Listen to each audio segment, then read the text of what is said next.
All right, good morning, friends, New Mexicans, and most of all, veterans here in New Mexico.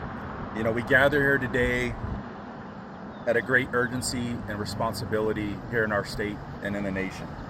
You know, the Department of Veterans Affairs is talking about cutting 80,000 jobs, which would mean 80,000 dedicated professionals whose sole mission is to serve the men and women who have served us.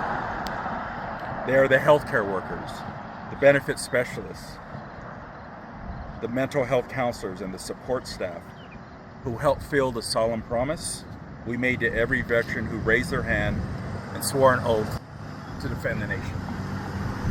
Let me be clear, we cannot and we must not let this happen.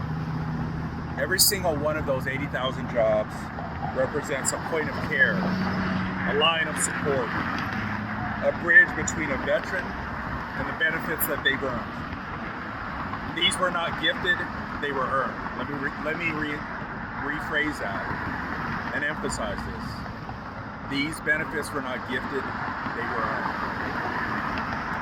To those in positions that could be impacted, and to the veterans who receive those services, this is nothing short but a betrayal. The betrayal of the trust of our veterans. The betrayal of the veterans and the trust that they placed in us when they signed a blank check, payable to the United States of America for the amount up to and including, in some cases, their own lives. You know, we told our service members, we will be here when you come home. We will be here when the battle is over. We will not forget you. Are we really going to turn around now, slash the very institutions that are designed to care for them, and pretend that this is just budget math? No, we can't do that. We can't go back. And I really get frustrated because for years, 2-3 years ago, there were talks under the Biden administration that enough resources were not put into our VA. Enough personnel were not in our VA. We didn't have enough clinics for our rural communities. And that is true. But this is going in the total opposite direction. It would be so detrimental to the care of our veterans in our state and around the nation. We must continue to honor the sacrifice, not only the sacrifice of our veterans, not only with words, but with action. Honoring veterans means ensuring they can access timely, quality care. It means investing in programs that address PTSD, homelessness, and suicide prevention. It means making sure that a veteran in a rural town isn't cut off from their primary care provider because of staffing cuts.